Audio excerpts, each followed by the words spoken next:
Hello everyone, आज के इस वीडियो में हम देखने वाले हैं यूपी होमगार्ड के लिए सबसे महत्वपूर्ण प्रश्नों को। तो आज के इस वीडियो को पूरा अंत तक देखिएगा। आज का ये वीडियो जो है सबसे महत्वपूर्ण और सबसे खास इसलिए है क्योंकि आज के इस वीडियो में हमने जो आपके एग्जाम में बार बार क्वेश्चन से पूछे जाते हैं उन सभी क्वेश्चंस को जो है इसमें रखा है। आप पहले वीडियो देखिए, फिर से बताइएगा कि आपको ये प्रश्न कैसा लगा। चलिए स्टार्ट करते हैं। यूपी होमगार्ड डीके जीएस का ये प्रैक्टिस सेट। हमारा पहला प्रश्न हो जाएगा कि गांधी जी के जो है भारत आने के समय, जो कि गांधी जी के भारत कब आए थे, तो 1915 से जो 1920 के दौर में जो है उत्तर प्रदेश की राजधानी क्या थी। यानी कि 1915 से 1920 के बीच में यह जो है उत्तर प्रदेश की राजधानी क्या थी। तो देखिए उस समय जो उत्तर प्रदेश की राजधानी साथियों थी प्रयागराज, जो कि उस समय इलाहाबाद के नाम से जाना जाता था। आपका ऑप्शन नंबर का सी जो है इस क्वेश्चन का राइट आंसर हो जाएगा। अगला प्रश्न क्या है हमारा, ध्यान से देखिएगा। अगला प्रश्न है, देखिए उत्तर प्रदेश की राजधानी लखनऊ को पूर्ण रूप से जो है कब स्वीकार किया गया। तो देखिए उत्तर प्रदेश की राजधानी लखनऊ को साथियों पूर्ण रूप से स्वीकार किया गया था 1935 में। यानी कि 1935 आपका ऑप्शन नंबर का बी जो है इस क्वेश्चन का राइट आंसर हो जाएगा। अगला प्रश्न क्या है हमारा, ध्यान से देखिएगा। अगला प्रश्न हो जाएगा हमारा, अगला प्रश्न देखिए, यह जो है गंगा नदी उत्तर प्रदेश के किस जिले से राज्य में प्रवेश करती है। तो देखिए यह जो उत्तर प्रदेश राज्य में प्रवेश करती है साथियों बिजनौर जिले से। ऑप्शन नंबर बी पर बिजनौर जिला दिया गया है, जो कि आपका राइट आंसर हो जाएगा। अगला प्रश्न है हमारा कि गंगा नदी उत्तर प्रदेश के किस जिले से बाहर यानी कि बिहार में निकलती है। तो देखिए गंगा नदी जो है उत्तर प्रदेश के साथियों, गंगा नदी जो है यह उत्तर प्रदेश के बलिया जिले से, याद रख लीजिएगा। जितने भी मैं आपको आज इस वीडियो में प्रश्न बताने वाला हूं या फिर जो आप देख रहे हैं सभी जो है अति महत्वपूर्ण प्रश्न हैं। तो देखिए यहाँ पर बलिया जिला से जो होकर के बिहार में निकलती है। देखिए अगला प्रश्न क्या है हमारा, अगला प्रश्न है कि उत्तर प्रदेश में गंगा नदी की जो है कुल लंबाई लगभग कितनी है। तो देखिए उत्तर प्रदेश में जो है गंगा नदी की कुल लंबाई, उत्तर प्रदेश में गंगा नदी की कुल लंबाई देखिए तो राइट आंसर हो जाएगा 1000 किलोमीटर। यानी कि यूपी में लगभग कुल, या जो केवल यूपी में है 1000 किलोमीटर, लेकिन लगभग यूपी में जो है 1000 किलोमीटर है, लेकिन कुल जो है इसकी लंबाई कितनी है तो 2525 किलोमीटर इसकी कुल लंबाई है। और केवल उत्तर प्रदेश की बात की जा रही है तो यहाँ पर 1000 राइट आंसर हो जाएगा। इसे आप अच्छे से याद रख लीजिएगा। अगला प्रश्न है हमारा, ध्यान से देखिएगा। गंगा नदी उत्तर प्रदेश के कुल कितने जिलों से होकर बहती है। तो देखिए गंगा नदी जो है उत्तर प्रदेश के कुल 28 जिलों से होकर के बहती है। याद रख लीजिएगा कितने जिलों से, तो 28 जिले जो हैं आपके राइट आंसर हो जाएंगे। इस बात को जो है आप अच्छे से याद रखिएगा। तो चलिए देखते हैं अगले प्रश्न को। हमारा अगला प्रश्न हो जाएगा, भारत की सबसे लंबी नदी जो गंगा का निर्माण जो है किन दो नदियों के संगम से होता है। तो साथियों देखिए यह जो होता है साथियों अलकनंदा और भागीरथी नदियों के संगम से। यानी कि ऑप्शन नंबर का जो बी दिया गया है अलकनंदा और भागीरथी नदियों की संगम से आपका राइट आंसर हो जाएगा। ऑप्शन नंबर बी पर दिया गया है। अगला प्रश्न देखिए, हमारा अगला प्रश्न है कि देवप्रयाग में जो है किन दो नदियों का संगम होता है। तो साथियों देवप्रयाग में जो है, देवप्रयाग में भागीरथी और अलकनंदा नदियों का जो है, भागीरथी और अलकनंदा नदियों का संगम होता है। ऑप्शन नंबर का बी आपका राइट आंसर हो जाएगा। अगला प्रश्न है हमारा, गंगा नदी को जो है राष्ट्रीय नदी यानी कि नेशनल रिवर का दर्जा किस वर्ष दिया गया था। तो देखिए गंगा नदी को राष्ट्रीय नदी का दर्जा जो दिया गया था साथियों सन 2008 में। कब दिया गया था, सन 2008 आपका राइट आंसर हो जाएगा। अगला प्रश्न है हमारा, यह जो है बखीरा झील उत्तर प्रदेश के किस जिले में स्थित है। देखिए बखीरा झील जो है उत्तर प्रदेश के साथियों उत्तर प्रदेश के संत कबीर नगर में स्थित है। याद रख लीजिएगा ऑप्शन नंबर ए पर संत कबीर नगर दिया गया है, आपका राइट आंसर हो जाएगा। अगला प्रश्न है हमारा, फुलहार झील। देखिए फुलहार झील उत्तर प्रदेश के किस जिले में स्थित है। साथियों फुलहर झील जो फुलहर झील है, ध्यान दीजिएगा यहाँ पर जो है फुलहर झील जो है उत्तर प्रदेश के किस जिले में स्थित है। तो आपका राइट आंसर हो जाएगा ऑप्शन नंबर का ए, यानी कि पीलीभीत जिले में। ऑप्शन नंबर का ए जो है इस क्वेश्चन का राइट आंसर हो जाएगा। अगला प्रश्न क्या कहता है हमारा, ध्यान से देखिएगा। अगला प्रश्न आपके स्क्रीन पर है, गोमती नदी का उद्गम यह किस झील से माना जाता है। साथियों गोमती नदी का उद्गम जो है यह माना जाता है फुलहर झील झील के जो है फुलहर झील से माना जाता है। याद रख लीजिएगा, ऑप्शन नंबर का जो है बी फुलहर झील आपका राइट आंसर हो जाएगा, अच्छे से याद रखिएगा। अगला प्रश्न है हमारा, यह जो है कीठम झील जिसे जो है सूर सरोवर भी कहा जाता है, कहाँ पर स्थित है? तो देखिए सूर सरोवर आप लोग जानते होंगे। तो देखिए यह जो है कीठम झील जो कि सूर सरोवर के नाम से जाना जाता है, यह जो है यह स्थित है साथियों आगरा में। ऑप्शन नंबर का बी आगरा आपका राइट आंसर हो जाएगा। देखिए इस वीडियो को आप किस जिले से देख रहे हैं, उत्तर प्रदेश के किस जिले से इस वीडियो को आप देख रहे हैं, कमेंट करके बता दीजिएगा। अगला प्रश्न है हमारा, निम्नलिखित में से कौन सी झील जो है महोबा जिले में स्थित है? तो देखिए महोबा जिले में कौन सी झील स्थित है, तो आपको मालूम होना चाहिए साथियों, यह जो है मदन सागर, कीर्ति सागर और जो है सुरहा। देखिए इन चारों ऑप्शन मतलब 4 को ऑप्शन दिया गया है यहाँ पर जो है आपका ऑप्शन नंबर का जो है बी, ऑप्शन नंबर का बी और ऑप्शन नंबर का ए यहाँ पर जो है सही हो जाएगा।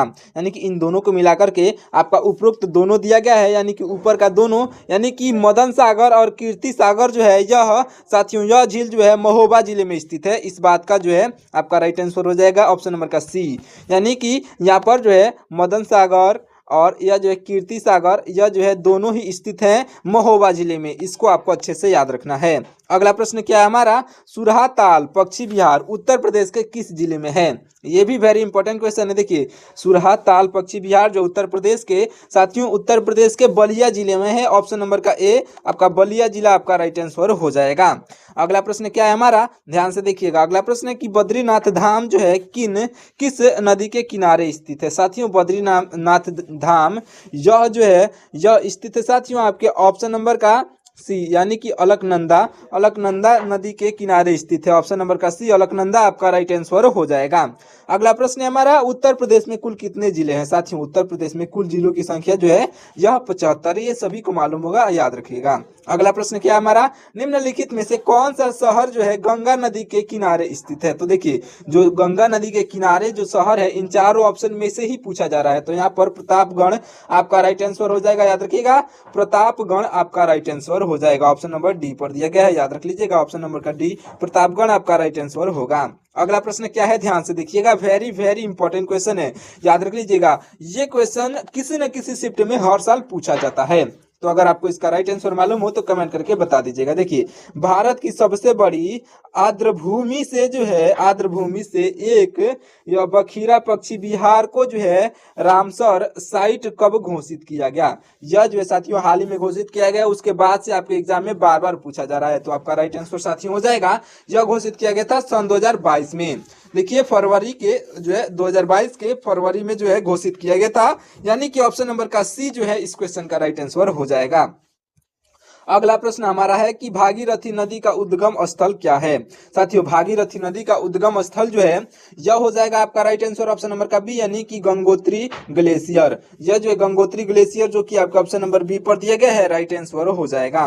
देखिए यहाँ से जो आपके भारतीय संविधान यानी कि पॉलिटी से संबंधित क्वेश्चन जो है स्टार्ट होते हैं। जितने भी आपके एग्जाम में क्वेश्चन जो है सबसे महत्वपूर्ण है उन सभी प्रश्नों का ये संग्रह है। तो अगर आपको ये वीडियो पसंद आ रही हो तो हमारे वीडियो को लाइक करके चैनल को सब्सक्राइब कर लीजिएगा, चैनल को सब्सक्राइब जरूर से कर दीजिएगा और जो वीडियो को एक लाइक तो जरूर से ही कर दीजिएगा।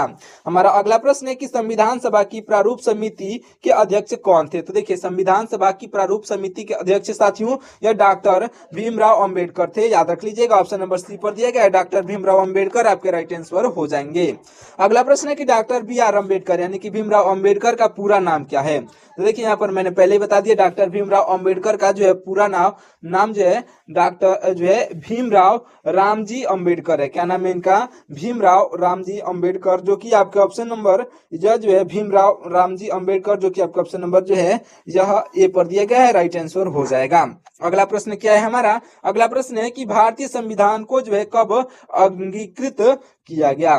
तो देखिए यानी कि एडॉप्ट यानी कि उसे अपनाया गया, अंगीकृत का यहाँ पर अपनाना, यहाँ पर अंगीकृत का मतलब है अपनाना, याद रख लीजिएगा। अंगीकृत का मतलब क्या है? तो अपनाना इसका मतलब है, आप अच्छे से याद रखिएगा। तो यह जो है जो एडॉप्ट किया गया था कब? तो यह जो साथियों एडॉप्ट यानी कि अंगीकृत किया गया था यानी कि अपनाया गया था साथियों, यह अपनाया गया था 26 नवंबर 1949 को। कब अपनाया गया था? ऑप्शन नंबर सी पर दिया गया है 26 नवंबर 1949 आपका राइट आंसर हो जाएगा। अगला प्रश्न है हमारा, भारतीय संविधान पूर्ण रूप से कब लागू यानी कि इन्फोर्स हुआ? तो देखिए लागू जो हुआ था साथियों पूर्ण रूप से, पूर्ण रूप से बात की जा रही है यहाँ पर। तो देखिए साथियों यह जो भारतीय संविधान पूर्ण रूप से साथियों लागू जो किया गया था यह 26 जनवरी 1950 को किया गया था। ऑप्शन नंबर जो है बी पर दिया गया 26 जनवरी 1950, जिसे जो है हम लोग किस रूप में मनाते हैं, स्वतंत्रता दिवस या फिर गणतंत्रता दिवस? आप कमेंट करके जरूर से बताइएगा। अगर आप यहाँ तक इस वीडियो को देखते हुए आ चुके हैं तो कमेंट करके जरूर से बताइएगा 26 जनवरी 1950 को जब भारतीय संविधान पूर्ण रूप से लागू हुआ था इसे हम लोग किस रूप में मनाते हैं, स्वतंत्रता दिवस के रूप में या फिर गणतंत्रता दिवस के रूप में? देखिए अगला प्रश्न है हमारा, अगला प्रश्न है कि भारत के राष्ट्रीय ध्वज को जो है संविधान सभा ने कब अपनाया? तो देखिए भारत के राष्ट्रीय ध्वज को जो है संविधान ने साथियों 22 जुलाई 1947 को अपनाया था। कब अपनाया था? 22 जुलाई 1947, जो कि आपका ऑप्शन नंबर सी पर दिया गया है, राइट आंसर हो जाएगा। अगला प्रश्न क्या है हमारा, ध्यान से देखिएगा। अगला प्रश्न हो जाएगा, राष्ट्रगान जनगण मन को जो है संविधान सभा द्वारा कब अपनाया गया था? राइट आंसर साथियों हो जाएगा ऑप्शन नंबर का ए यानी कि 24 जनवरी 1950 को। 24 जनवरी 1950 को राष्ट्रगान यानी कि जनगण मनगण को जो है अपनाया गया था। अगला प्रश्न हमारा, मूल संविधान में कितने अनुच्छेद थे? साथियों इसमें जो है 395 अनुच्छेद थे, ऑप्शन नंबर ए पर दिया गया है, राइट आंसर हो जाएगा। अगला प्रश्न है कि मूल संविधान में अनुसूचियों की संख्या कितनी थी? तो साथियों मूल संविधान में अनुसूचियों की संख्या कितनी थी? 8 थी, ऑप्शन नंबर ए पर 8 दिया गया है, राइट आंसर हो जाएगा। तो देखिए यह क्वेश्चन है कि वर्तमान में भारतीय संविधान में कुल कितनी अनुसूचियां हैं? वर्तमान की बात की जा रही है यहाँ पर। तो वर्तमान में साथियों 12 अनुसूचियां हैं, जो कि आपको ऑप्शन नंबर सी पर दिया गया है। और जो है आपके यह जो देखिए क्या है, मूल संविधान में यानी कि सबसे पहले जब संविधान बना था तो उसमें 8 था, अभी 12 हो गया है। अगला प्रश्न है हमारा, संविधान सभा में कुल कितने महिला सदस्य थी? संविधान सभा में कुल महिला सदस्यों की संख्या साथियों 15 थी। कितना थी? 15 आपका राइट आंसर हो जाएगा। अगला प्रश्न है हमारा, भारतीय संविधान में मौलिक कर्तव्य किस देश से लिए गए थे? तो देखिए भारतीय संविधान में जो है मौलिक कर्तव्य साथियों यह जो लिया गया था रूस से यानी कि सोवियत संघ से, ऑप्शन नंबर का जो बी रूस आपका राइट आंसर हो जाएगा। अगला प्रश्न है हमारा, मौलिक अधिकार यानी कि फंडामेंटल राइट्स का प्रावधान जो है किस देश के संविधान से लिया गया है? तो साथियों देखिए मौलिक अधिकार का प्रावधान यह लिया गया है साथियों आपका ऑप्शन नंबर का ए यानी कि अमेरिका से, ऑप्शन नंबर का ए यूएसए आपका राइट आंसर हो जाएगा। अगला प्रश्न क्या है हमारा, संविधान संशोधन की प्रक्रिया किस देश से ली गई है? तो साथियों संविधान संशोधन की प्रक्रिया जो है दक्षिण अफ्रीका से ली गई है। याद रखिएगा दक्षिण अफ्रीका को ऑप्शन नंबर बी पर दिया गया है, राइट आंसर हो जाएगा। अगला प्रश्न ध्यान से देखिएगा। अगला प्रश्न हमारा, भारत में एकल नागरिकता की अवधारणा किस देश से अपनाई गई है? तो देखिए भारत देश में एकल नागरिकता की अवधारणा जो है साथियों अपनाई गई है, ये अपनाई गई ब्रिटेन देश से, ऑप्शन नंबर का बी ब्रिटेन जो आपका राइट आंसर हो जाएगा। अगर आपको ये वीडियो को समझ में आ रही हो तो आप इस वीडियो को एक लाइक जरूर से कर दीजिएगा, अच्छे से एक लाइक को जरूर से कर दीजिएगा। देखिए अगले प्रश्न को हमारा अगला प्रश्न हो जाएगा, देखिए जो मौलिक कर्तव्यों को जो है किस संविधान संशोधन द्वारा जोड़ा गया था? देखिए मौलिक कर्तव्यों को जो है जो 42वें संविधान संशोधन 1976 में हुआ था तभी जोड़ा गया था, ऑप्शन नंबर का ए मौलिक कर्तव्यों को जो है 42वें संविधान संशोधन के द्वारा जोड़ा गया था। अगला प्रश्न क्या हुआ, 42वें संविधान संशोधन के समय जो है किस समिति ने जो है मौलिक कर्तव्यों की सिफारिश की थी? ये इंपॉर्टेंट क्वेश्चन है साथियों, आपका राइट आंसर हो जाएगा, आपका राइट आंसर हो जाएगा साथियों ऑप्शन नंबर का बी यानी कि सदाश सिंह समिति, सदाश सिंह समिति लिखिए तो ऑप्शन नंबर का बी इस क्वेश्चन का राइट आंसर हो जाएगा, याद रखिएगा। अब क्वेश्चन क्या है हमारा, संविधान सभा की प्रथम बैठक कब हुई थी? साथियों ये प्रथम बैठक हुई थी 9 दिसंबर 1946 साथियों 9 दिसंबर 1946 को, ऑप्शन नंबर का ए जो इस क्वेश्चन का राइट आंसर हो जाएगा। अगला प्रश्न हमारा, वर्तमान में भारतीय नागरिकों को कितने मौलिक कर्तव्य प्राप्त है? वर्तमान में भारतीय नागरिकों को कितने मौलिक कर्तव्य प्राप्त है? तो आपके राइट आंसर हो जाएगा ऑप्शन नंबर बी यानी कि साथियों आपके ऑप्शन नंबर डी को देंगे 11 इस क्वेश्चन का जो है आपका सही जवाब हो जाएगा। अगला प्रश्न है, संविधान बनाने में कुल कितने समय लगा था? तो देखिए संविधान बनाने में जो है साथियों कुल मिलाकर एकदम पूरा सटीक बात बताया जाए 2 वर्ष 11 माह 18 दिन साथियों क्वेश्चन नंबर का जो 2 वर्ष 11 माह 18 दिन आपका राइट आंसर हो जाएगा। अगला प्रश्न क्या है, इतिहास यानी कि हिस्ट्री के क्वेश्चन का स्टार्ट होता है।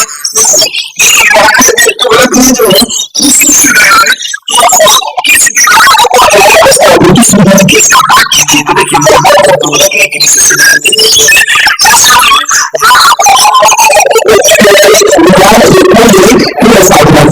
उसकी रचना की साथियों दीवार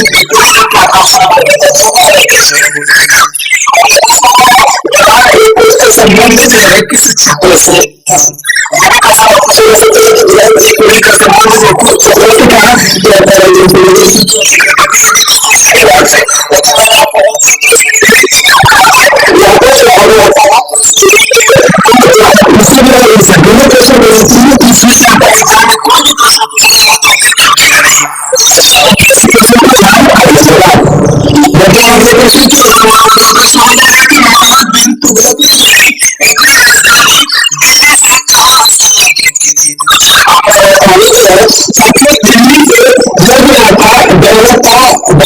यानी कि दो अभी दिल्ली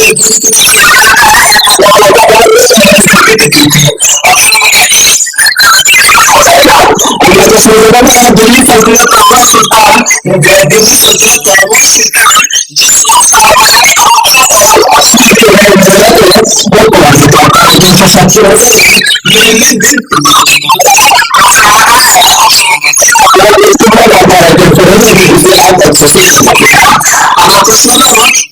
का सुल्तान सुल्तान जो है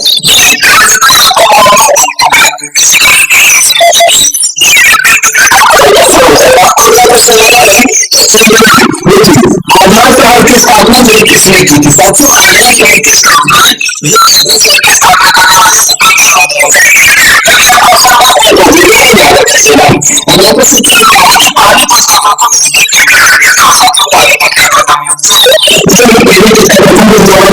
पंद्रह सौ छब्बीस में महीने की साथियों पंद्रह सौ छब्बीस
Thank